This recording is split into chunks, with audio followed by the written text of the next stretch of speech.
Hi, it's the Joey Reynolds rap. I look like I'm wearing a pharmacist smock. The schmuck in the smock. That's the only way you get anybody's attention. They think you're going to be handing out drugs. Well, in the early days, that's what made hit records, you know. And Clive Davis, they're doing his 90th birthday, and a lot of people are celebrating that. And he did a lot of good work, and he was a lawyer. And they gave him the job. You know, the guy that replaced him, David, whatever his name was, who sold Columbia Records to Sony for hundreds of millions of dollars and had a golden parachute. He followed Clive. They only hired lawyers to make deals like that. So Clive got in trouble when he was at Columbia Records. He had a bar mitzvah for his son, and he charged the company. He took the 65 grand or so that it cost back in those days. It was a lot of money, and he paid for the bar mitzvah, and the company frowned upon that. Well, don't forget, Columbia Records was CBS at the time, the Columbia Broadcasting System. That's long gone, and they had that big Black Rock building in New York where they had a lot of activity in that building. It was big, you know. I mean, these people were mega. They were the Musks of the day. And Clive Davis was a big executive. Now, I got a little story here. You know, first of all, never mind his sin. Everybody has made mistakes, and some people are dwelling on it. You know, like I noticed today he was taking credit for. I was watching the TV with Gayle King, who's learning about this. You know, I wonder, is it? My first question: should we be knowing what we're doing when we're interviewing someone or spending time with them who are educational, or should we be learning along with the audience, or a little of both? It's an interesting question. I wonder, you know, see, I've had a lot of experience, so when I'm talking about something with Clive Davis, I would have to go to Sid Bernstein, who was the #1 promoter in New York at the time. I mean, he brought the concerts to Central Park. He was the guy that put Simon and Garfunkel on the map in live performance. And, you know, Sid Bernstein was a far greater contributor to the success of artists than Clive Davis. But Clive had a record company, and records wouldn't sell if they weren't on the radio. And the way they got on the radio was with the promotion team. And my friend Ron Alexenberg, who was a partner of mine when we had the broadcast in Times Square out of the NASDAQ window 10 years ago, and we were on the NBC digital channels. This is too much information. But, you know, Ron and I were partners with this broadcast. But he had been at CBS. He worked with Clive. He ran with David Kaepernick, yeah.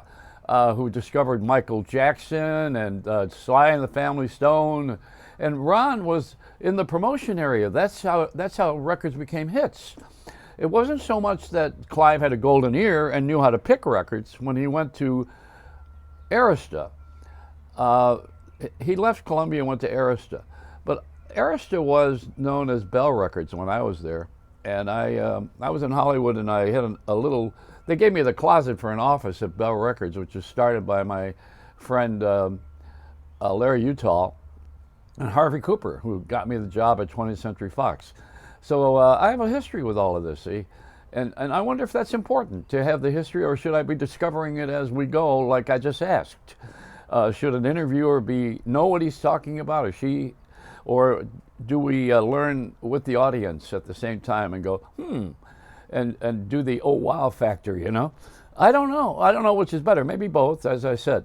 I think it should be for the record that Barry Manilow was not on Columbia. He was on Arista Records, which was Bell Records. And Larry Utah actually put him on the label along with Melissa Manchester at the time. And I was there when all of this happened. So that was the beginning of his career. It wasn't really with Clive Davis. Arista Records was taken over, was renamed, and they kept Barry Manilow with it. But, you know, people take credit for things. And if you have a lot of money, you can get a publicist like Justin Bieber. Today he's on all 3 networks with his wife. They did a story on ABC, on NBC, on CBS, on his wife who's got this brain issue with her. I think I don't remember the name of it, although I'm wearing a pharmacist smock. But I think she has something that has some sort of a brain connection where you have to be you have to monitor it very closely because it could cause you to have a stroke. Now she's had this and got through it, and she's on television on all three channels now, talking about this. So when you have a lot of money and you hire a publicist, you get on all three channels. It's a celebrity call. I want to tell you about two of them that I think of. One is Sly Stone, who was signed by David Kaperlik on Epic Records, and his great song of "Everybody Is a Star." We've come to that now, haven't we? Where everybody is a star. We didn't have social networking back then. He was a little prophetic, not pathetic.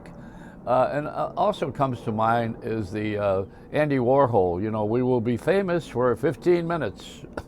Everybody has their 15 minutes of fame because there's 300 million people here in this country, and we're all taking our turns. We either get famous by making mistakes or by advertising our goodness. I mentioned the name earlier with Clive Davis was Sid Bernstein, who did the concert with Tony Bennett and Count Basie at Carnegie Hall, put Judy Garland on the stage. He had every major star in the world. He also he managed the Rascals. He managed well, I think he had Elvis through when he was the partners with who was the guy? Jerry Weintraub. So he had Elvis, he had the Beatles. He brought the Beatles here, and he had, who else did he have? There was a third one that they brought out. A guy named Frank Sinatra. Yeah, that's it. So why aren't we talking about Sid Bernstein? What the hell are we talking about this Clive Davis for? He's a lawyer that got lucky.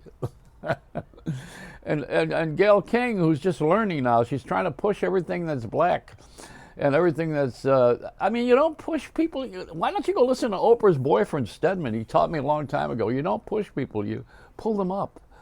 And you pull them up not by advertising the black instead of the white, or the black is getting what they finally need to have, the first black astronaut. It's of no interest to me. I'm assuming that that's an evident move. And if we defocus on mentioning color, it would be a lot less abrasive to those who are prejudiced, who really are racist. There's not a lot of racists.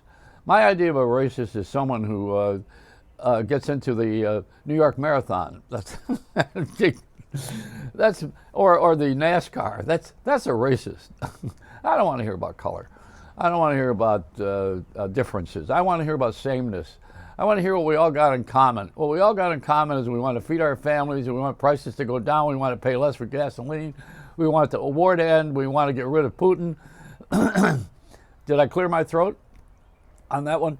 We all have the same goals. We all share this. This is what we all want. And we all want to know that lawyers become judges and judges become congressmen. So we graduated too many lawyers. That's all we've done wrong. We have that spoiled generation of kids that we promoted and talked them into becoming lawyers. So now they're all working for Morgan and Morgan and Morgan and Morgan and Morgan. I can't wait till we're out of Morgans. Yeah, that's it. Let me get out of here. It's have I done enough damage now? See, I'm not going to work on any of these places because they don't want to hear the truth. This is a Jack Nicholson special. Joey Reynolds.